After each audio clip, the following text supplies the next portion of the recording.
majority of mothers, real mothers, who had a child taken from them, want their child to know the truth. And the truth is, every single child is loved and cared for.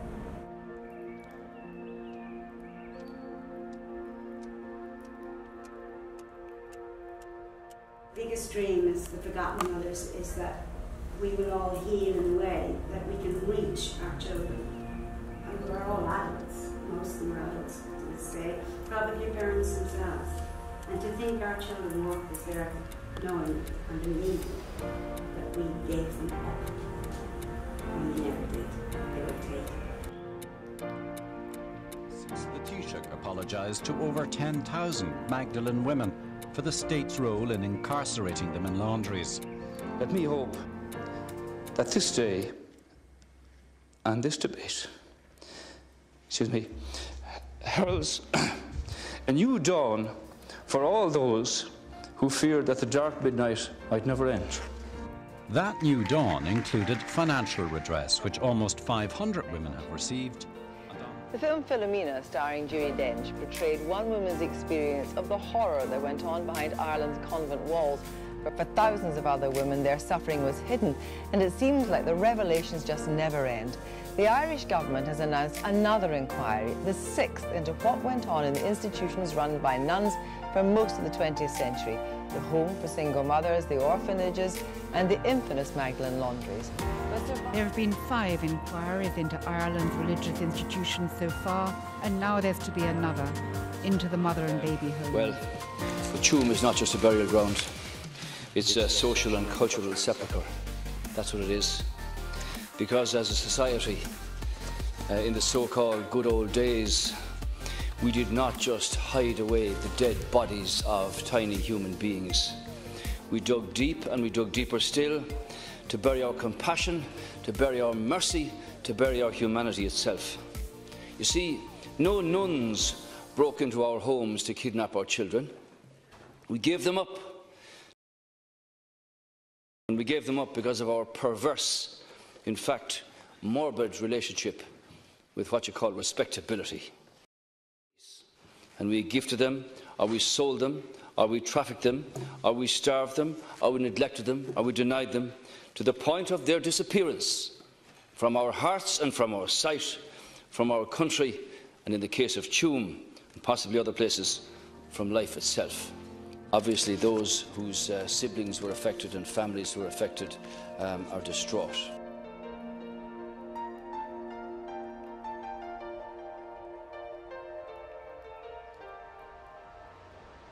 Finally, to Terri Harrison, who's joined us here tonight. And Terri, we were having a chat before we came to air tonight. Terri, you had your baby in the 70s. You never met your son.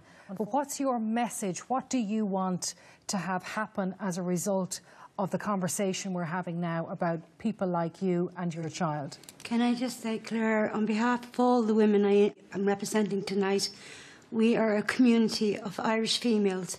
We have been meeting since 1991, and what I want to say to the Irish people, please allow us to come out and speak about what happened to us in those institutions.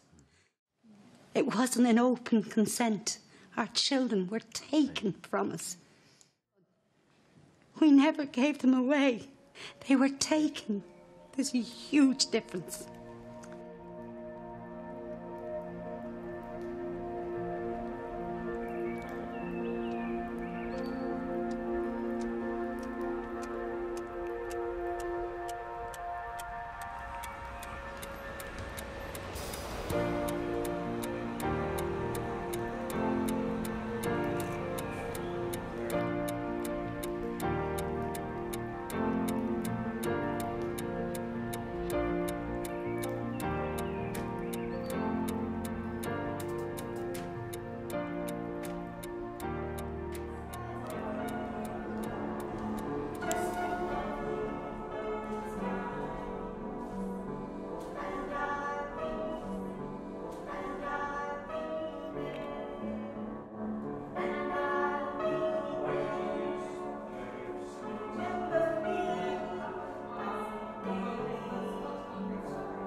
he weighed 6 pounds 6 ounces, and he was born at 6:30 on a Monday morning. And even though we were both in desperate need of medical care, I know somewhere out there under the same sky as me, there's a survivor out there, a man, a wonderful, wonderful man. And the reason I know this now, it's taken me a long time to understand this, I've always wished and hoped, and every Christmas Eve I write a poem. It's called My Christmas Eve Wish, except every year I have to change the year. And last year when I realised this is my 44th time to send out this Christmas Eve wish, I've always hoped to be able to hug him as his mother. Because I hugged him a lot as a baby, and we bonded, and I sang to him, and I compose music and I write songs, but this particular tune was I called it Remember Me. My son Niall, he lives and breathes as another person, another identity, but he has my genes. My other 3 children after Niall got to put up with me all their lives, so it was always important that I say, night night, Niall, wherever you are, and whoever's holding you, let them love you, be happy, be strong, and be yourself. May the gods that be mind you. So if that gives you any insight as to what it's like as a mother. We were never referred to as expecting mums, new mothers. We were hidden and denied. All the places that they hid us away were all institutions per se. There's no getting away from it. There's no care, no medical care, no counselling, no nothing.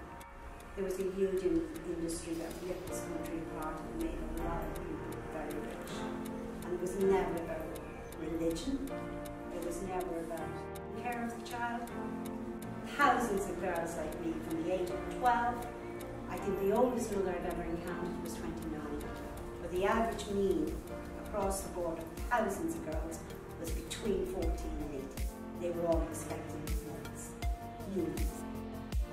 To this day, I have mothers who are still afraid to speak about it, and it's not shame. So it's important to us that our children are allowed to heal. And I think as an island, a small country, we need that healing. And us all benefit from it. So thanks very much. Thanks again.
This is what we call the medicine doll. Julia Inglis, she sent this over to Ireland, to the Forgotten Moors.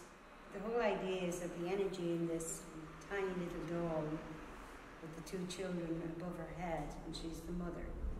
But you could go deeper into it when you think of Mother Nature and life givers. We were and are life givers, but we weren't seen as that. We weren't seen as expecting mom. These little booties, they're handmade porcelain. And again, another little lady here in Ireland who designed and made these and sent them to me when she heard about Tuam. Where the Catholic Church resigned and took girls in like me and, you know, cast aside their real identities, put them into places where you became non-human. Like my house name is Tracy, my number was 1725. I speak personally now. In 1973, I was trapped in this institution, but my whole society deemed me unfit to be a mother. This Roman Catholic Church were paid for my well-being, my food, my shelter, my medical care, none of which existed. And I asked the government, why are they not addressing how a company such as the Catholic Church could be allowed to commit blatant fraud? You don't charge the government £1.05 a week for somebody's care and not give it.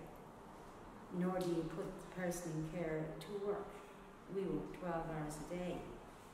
There's lots of Madeline laundries in this country, but nobody looked at the mother and baby institutions that were also taken in the overflow of these laundries.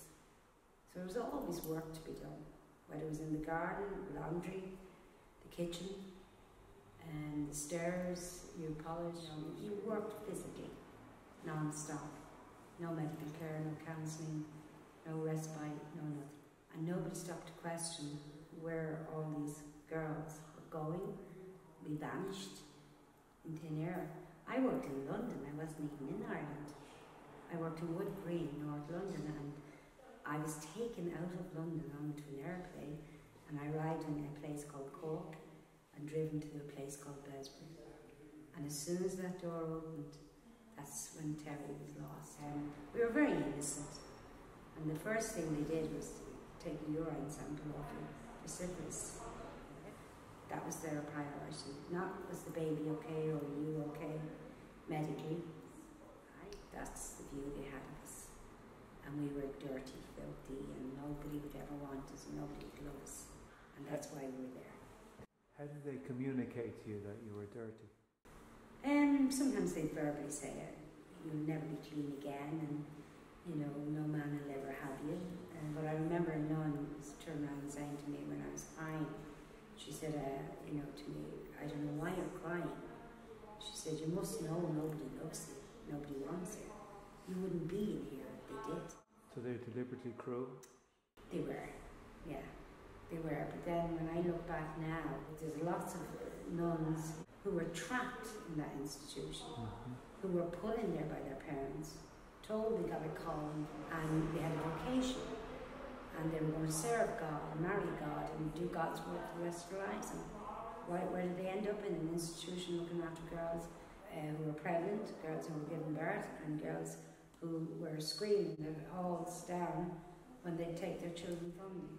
So they were very frustrated? Very. With their own lives?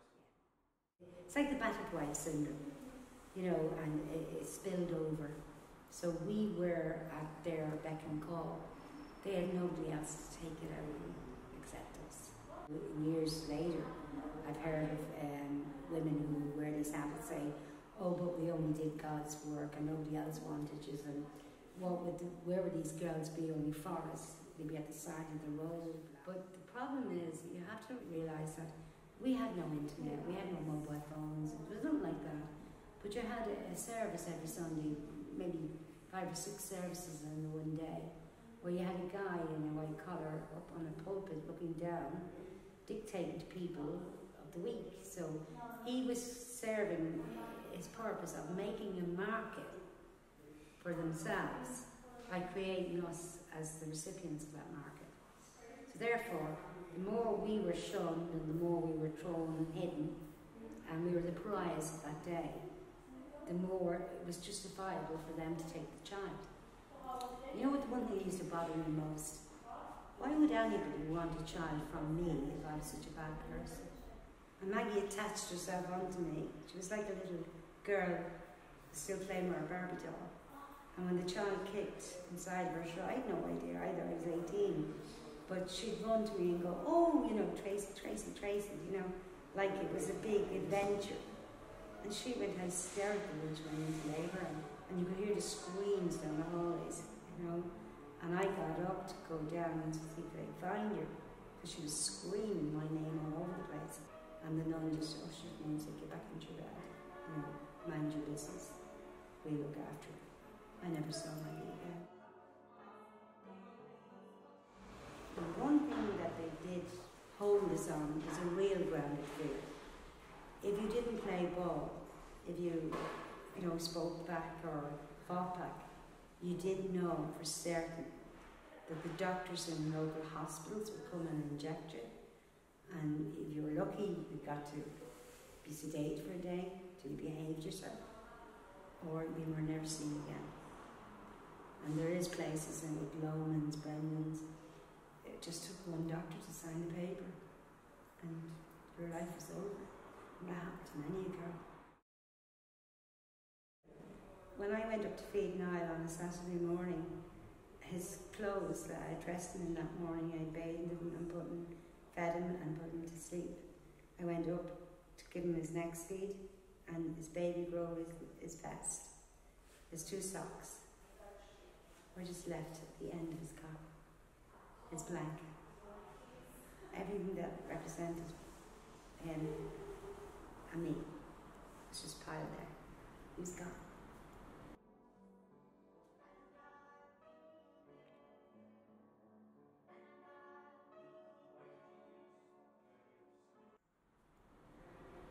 You know, I couldn't run out into the mountain road and scream the place down. Somebody, help, help, help, my baby's been taken. Because a nun took him. She put him in a car and she drove back to Besborough, where I escaped from, because I was processed in their books, so they would get paid for me. I think it was only about 6 years ago that I got a copy of the adoption certificate, where they don't even have his name on it, where she'd go in and get them rubber stamped. You know, so a lot of donations and people helping, supporting the nuns with their good work. It's a nice way of saying we didn't buy a child, or we didn't give you money for the child. You know, and the clergy get away with that because they're a charity, and donation after donation after donation is not seen as a purchase. Once our child left our bodies, we didn't exist anymore. They didn't even see us when we were carrying our babies. So they just wanted to get their hands on the children that were given birth to, white babies, in order to put them through their system that they had in behind the scenes. Yeah. Commercially based. And doctors, social workers, guards, barristers, judges, everybody was involved. So you can't just solely say it was the Catholic Church, because they couldn't have operated alone. They needed the law, they needed medical, they needed the social workers. It was all wrapped up in a nice parcel, an industry that was a racket. It made a lot of people very rich. And these very vulnerable and very young mothers, they were essentially nullified in their personality, nullified in their identity, yes, in order for them to get to the children. Yes. Nice. That's exactly what I've always said. Dehumanized. Your baby was taken off you, put into a nursery. There was 2 or 3 nurseries. These children were locked away, newborn babies, away from Nice. everyone. Yeah. And then they'd say it's for your own good. And then the mothers then would become a threat. Would have been offered a ticket to go to England, get the boat, get out of Ireland, shame on you. You know, don't anybody know you were ever here. So fear was instilled into them. Always fear, yeah. You were told if you ever try and find your child, the police will arrest you. Why? Why would the police arrest you? Because your child belonged to the couple it was being adopted by. How did they get to the mothers to convince that their child didn't belong to them? Brainwashing, conditioning. Think of somebody who goes into a cult. It takes a while. So by the time the baby is born, you really aren't human, and you are the last person in the world to try and keep that child. I can see now in retrospect what was going on. I can stand back now and look at the picture. But But when I was partaking in the picture, I was a very vulnerable, frightened 18-year-old. I can channel my anger through that as well. People that were involved in? No. That's between them and their God. But the one nun, Sister Paul, who took him, I've often dreamed about meeting her in a room, face to face. She'd have convinced herself that she did the right thing for Niall.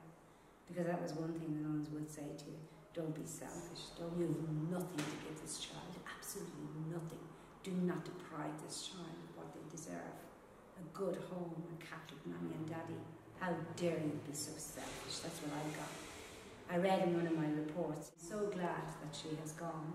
She was definitely a very difficult girl to deal with. My difficulty was I would never sign a page. With this exhibition, there's hope that from young people. But the one thing I do hope for is just for transparency of truth. Nobody can change the past. Nobody can undo what was done. But we can make a difference by allowing ourselves to say things happened in the past. They weren't good things. They were bad. They were difficult. But they happened. And I think if that's allowed to be out in the open, it's more normal and natural. No more secrets, no more lies. The exposure of being allowed to say, look, this is part of our history, this is who we are. I wouldn't be the person I am today if stuff that happened to me hadn't happened. If I hadn't lost my son, and my son hadn't been taken out, I would not be the person I am now. I know that. And when you feel that we need to have a really thorough conversation. Open it up. Openness.